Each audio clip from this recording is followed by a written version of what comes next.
É preciso destacar que a memória desses indivíduos conta histórias de opressão, violência familiar, medo da transgressão do gênero masculino e injúria direcionada à expressão da homossexualidade.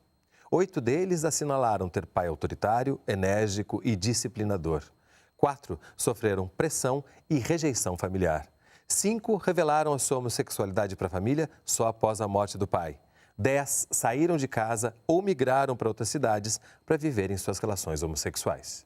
Esses sujeitos viveram no período da ditadura militar e, como no nazismo, muitos foram perseguidos e torturados sob a alegação de subversivos. Ao sair do armário, entrei na velhice. Homossexualidade masculina e o curso da vida é o livro do Ciência e Letras de hoje, um programa resultado da parceria entre o Canal Saúde e a editora Fiocruz.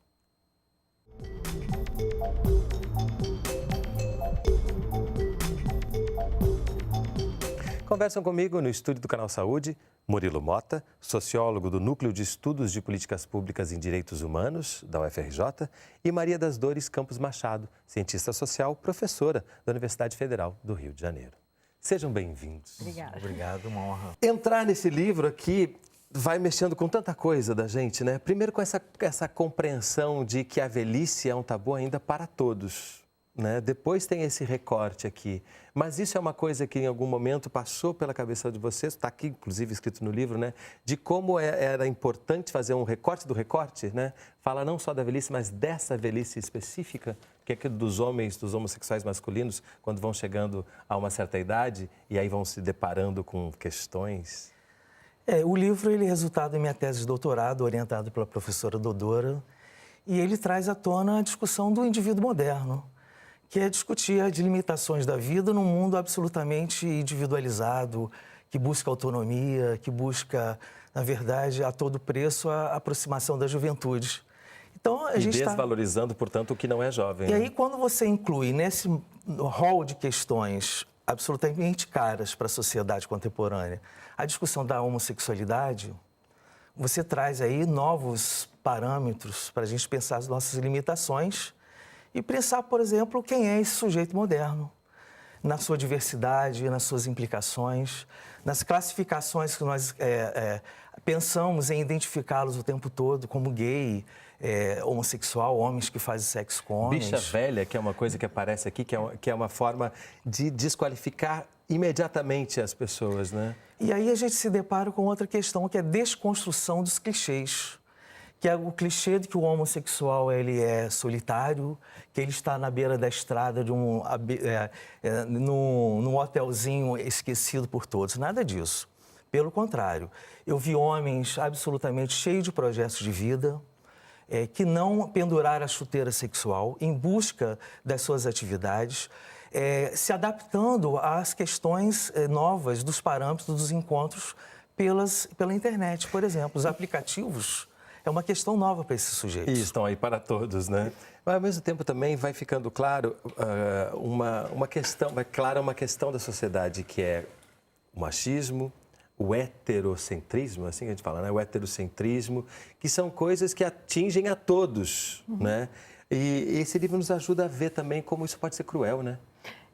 Eu acho que a grande contribuição do livro do Murilo é o fato de que ele conseguiu articular a história individual ou a biografia desses sujeitos com a história do Brasil ou da sociedade brasileira na metade do século XX para cá.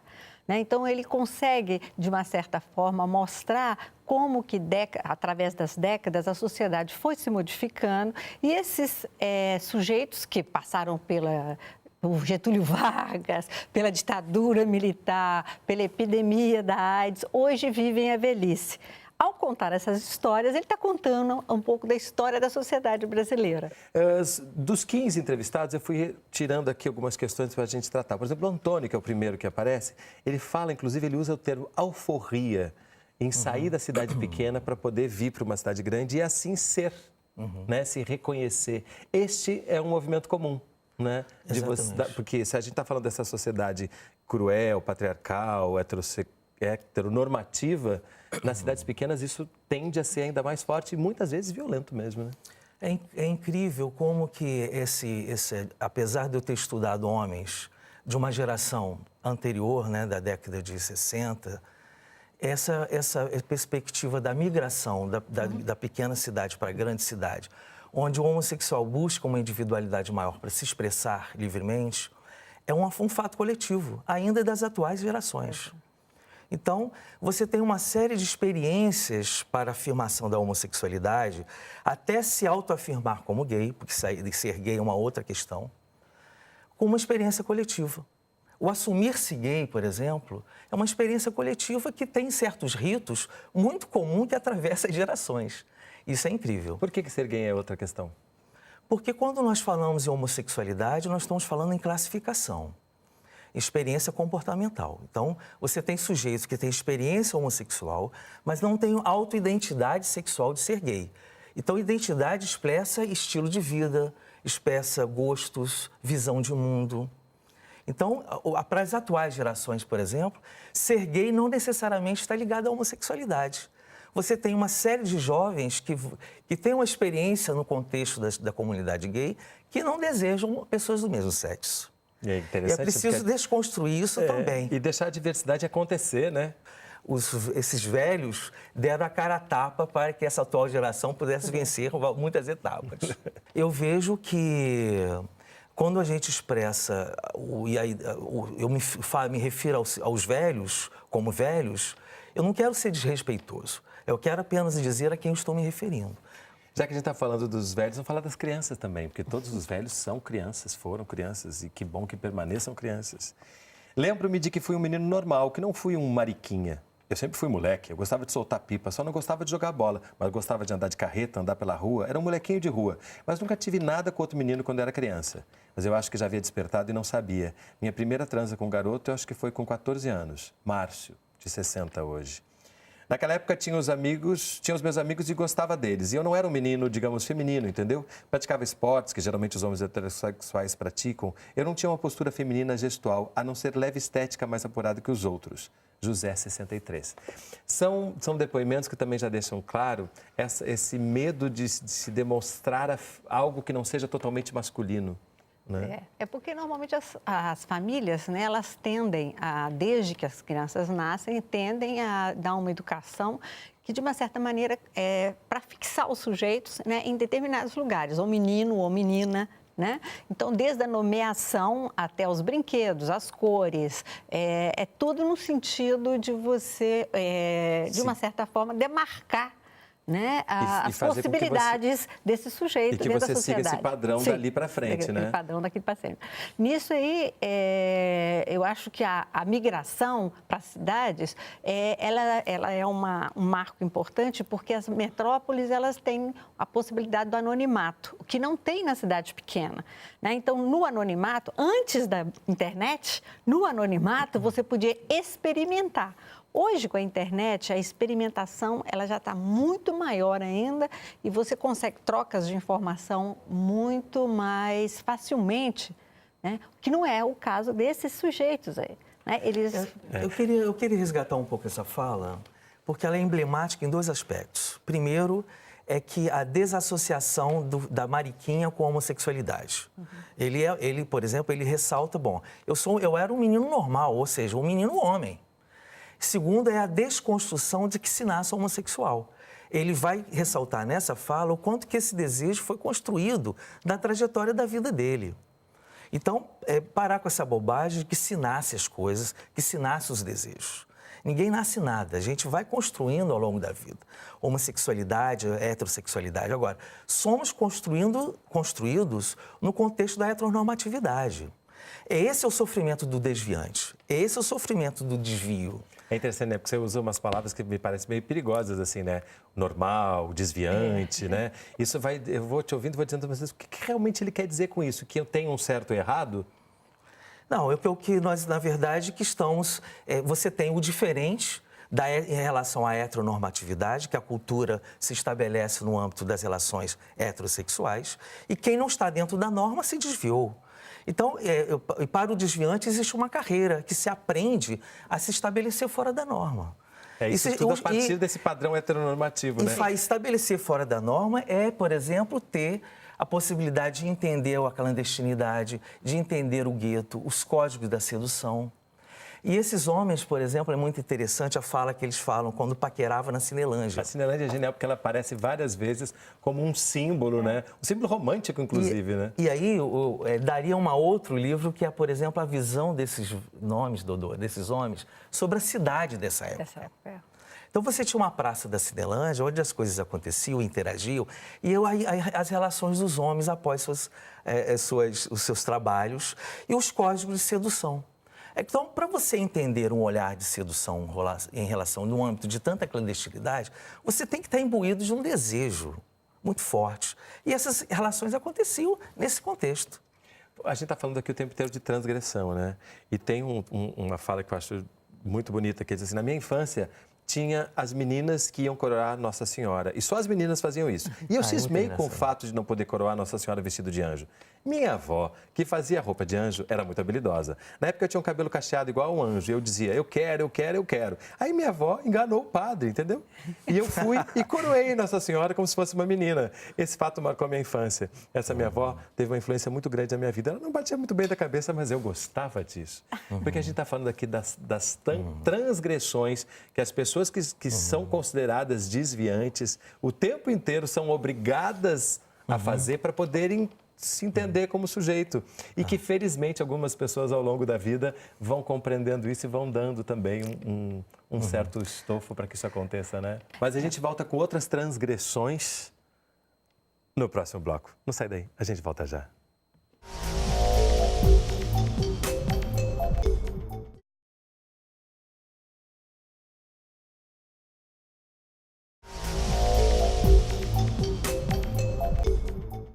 Ao sair do armário, entrei na velhice. Homossexualidade masculina e o curso da vida é o livro do Ciência e Letras de hoje. Comigo no estúdio do Canal Saúde, Murilo Mota e Maria das Dores Campos Machado.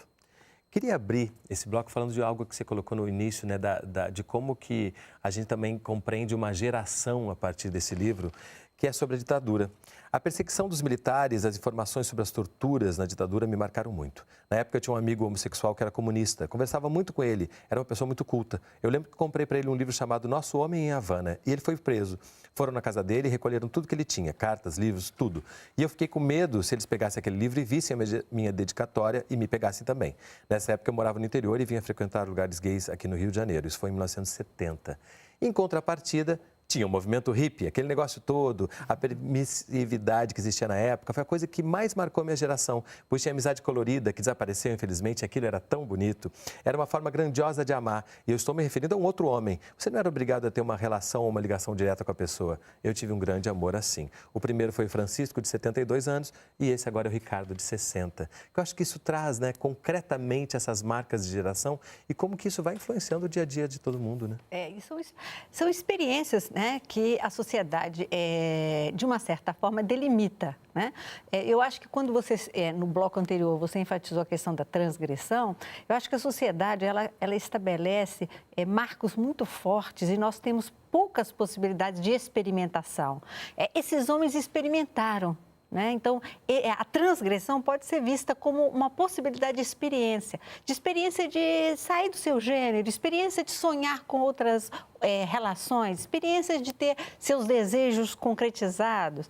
Né? E agora estou na experiência da velhice, que é uma velhice marcada também, como o Murilo falou, por relações de amizade. Isso aí eu acho uma questão interessante que o livro do Murilo acentua, que enquanto os heterossexuais têm uma velhice muito calcada no núcleo familiar, né, os velhos homossexuais que o Murilo entrevistou, eles são velhos que se balizam ou que têm a amizade por trás. Né? Então, a amizade acaba funcionando como um outro tipo de família.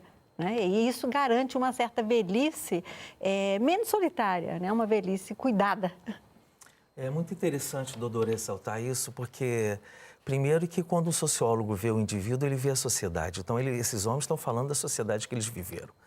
É muito engraçado, eu tenho uma fala aqui de um entrevistado que fala assim, poxa, eu vivi o auge do movimento hippie, aquele desbunde todo, das amizades coloridas, que hoje não tem mais.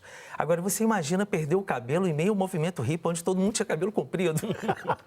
Ele coloca isso também? Coloca, e tem uma frase assim, Então, eu tive entrevistas engraçadíssimas. Eu acho que também essa possibilidade deles se abrirem requer todo um cuidado, uma ética de pesquisa muito aprimorada. Eu tive uma boa orientação, que é a Dodora. E uma crítica interessante que eu recebi pela internet foi que, bom, Murilo, eu gostei muito do seu livro e agora eu sei o que é que faz um sociólogo. Que ótimo. Uma outra coisa que também fala de geração, e eu acho que tudo que a gente está falando em relação ao passado é tão importante continuar falando hoje no presente, né? Ditadura militar, o movimento hippie e agora o advento da AIDS, que não só, porque alguns são soropositivos, outros não, mas mesmo sem ser soropositivo, quem passou por essa época traz uma marca muito forte das perdas, do clima, da atmosfera que tinha na época, que é uma atmosfera quase que irreproduzível, né? Porque a ignorância sobre a doença, no sentido de que ninguém sabia de nada, e as pessoas sumindo em volta, deixam um impacto que hoje em dia os jovens desconhecem, né? Na época, Lauro Corona foi meu cliente para cabelo e maquiagem, acompanhei o final dele, lembro do Cazuza, de Renato Russo, a Sandra Brea, convivi com ela algumas vezes, então era uma coisa assim, que sempre se falava muito. Quando apareceu o coquetel, foi em 94, 95, lembro que quando começou só existia o AZT. Uma caixinha custava $100 e as pessoas nem sabiam como tomar. Aquilo era uma coisa meio desesperadora. Tinha benzetacil. Vi que as pessoas comentavam, tem que tomar benzetacil, fazer isso, fazer aquilo. Antônio, 65 anos. Fiquei assustado com a AIDS, fiquei sabendo que gente que estava morrendo. Aquele cabeleireiro, o Silvinho, me marcou. Aquilo foi muito impactante. Eu tenho amigos que pararam de fazer sexo desde aquela época e nunca mais fizeram, de tanto medo. A gente não tinha informação. E o que sabíamos é que os gays estavam morrendo. Perdi muitos amigos. Álvares, de 75 anos. A AIDS veio marcar, né, uma geração e, de uma certa forma, um certo freio, né, toda aquela liberdade que tinha sido conquistada nos anos 60, né, a liberdade sexual, a experimentação, as novas formas de relacionamento, né, e a AIDS ela veio, de uma certa forma, tornar de novo a sociedade mais repressora com relação à sexualidade, né? Então, pegando sinais exteriores como magreza, né? A pessoa que está magra né? Usava essa expressão aidética. Que é uma expressão, né? Horrorosa, que ainda bem que desapareceu, né? Que dava um estigma muito forte, né? Para as pessoas. E falando de estigma, né? A gente falou aqui, né? De que ser gay ainda não é simples. Ser velho não é simples, ter HIV também não é simples. A gente junta 3 estigmas em alguns, por exemplo, que falaram sobre isso, né?